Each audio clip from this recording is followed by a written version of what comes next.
So I feel like with this eclipse season that is coming up, it's actually been around for a little while, this energy, because we had a new moon in Aries last month, kicking off the astrological new year, the spring equinox, and really allowing us to set new intentions around the self, around who we are, our identity, how we take action, how we can be more bold.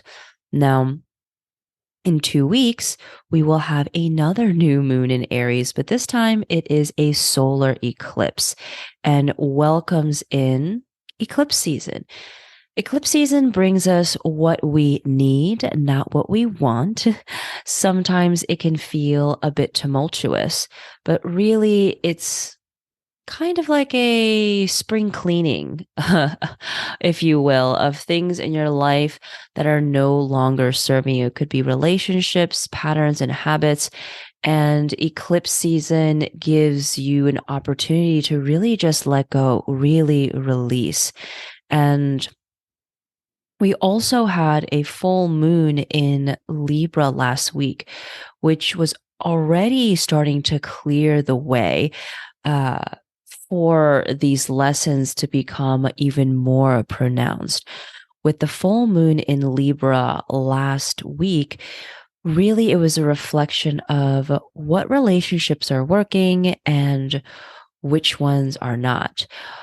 Who feels nourishing when you spend time with them, and who kind of brings your energy down, and how can we incorporate more harmony and balance into our lives.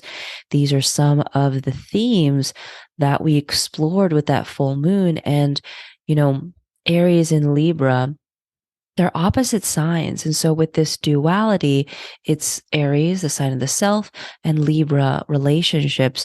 We are really getting a good taste of what the next 2.5 years are going to be like.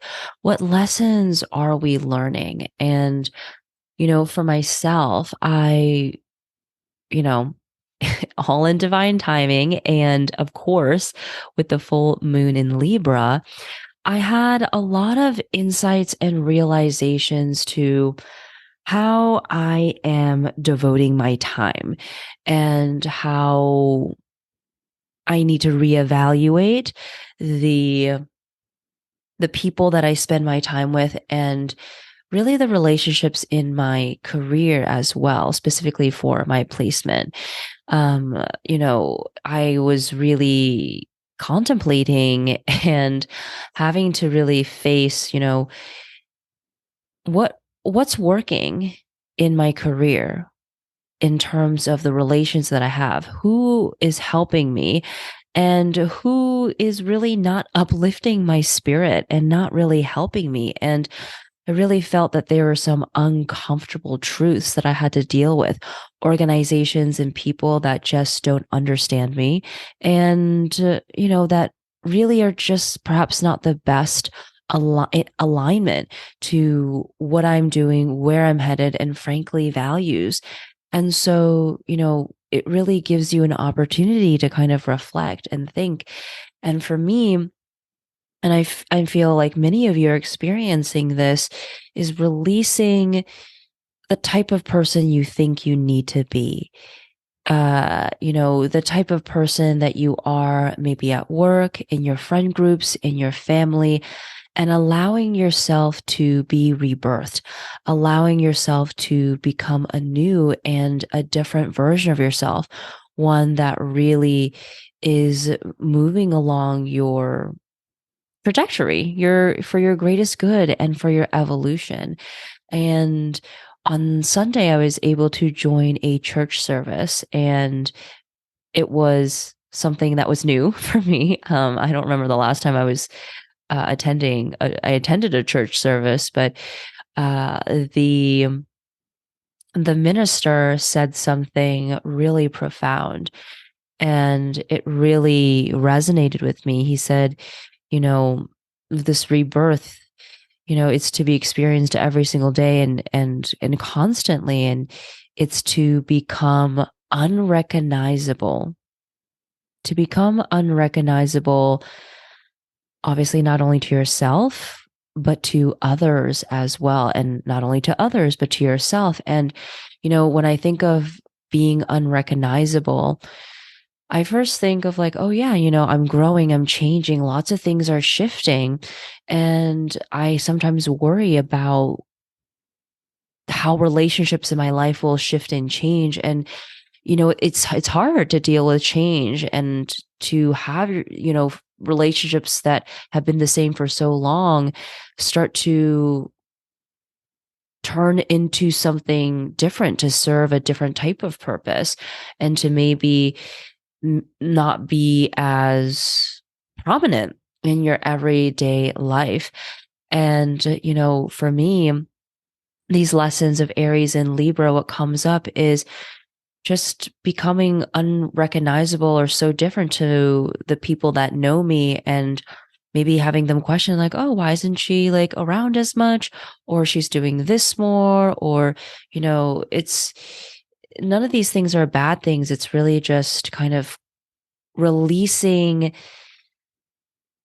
how others view you and the desire to be seen by others and to be accepted, and knowing that you accept yourself first.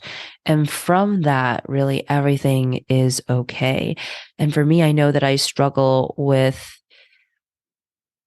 caring too much about what other people think. And maybe this resonates with you as well. And so, really, the lessons of Aries and Libra have been dancing around the topic, the theme of, not caring about what other people think, or, my perceived thoughts of what people may think, because it really doesn't matter. And especially if you're in conflict or disagreement with someone, they see you in a certain way and you're like, no, I don't agree with that. It's really not your job to change their mind, or to, yeah, change their mind, and to kind of release the need to be seen a certain way, because we cannot control how others see us. We cannot control others' reactions. We can control is how we feel and how we interpret and how we process. And so, going back to becoming unrecognizable to yourself in your evolution in a way that is really profound, and you recognizing and realizing and seeing like, wow, I've really come a long way. So I feel like these are the lessons that we are really just starting to unpack as this new cycle begins for us. We're ending the Taurus and Scorpio cycle this year and starting with Aries and Libra, and really understanding how we can better prioritize ourselves so that we can be in partnership in relation to others in a healthier way. And, what else will come up? Boundary setting.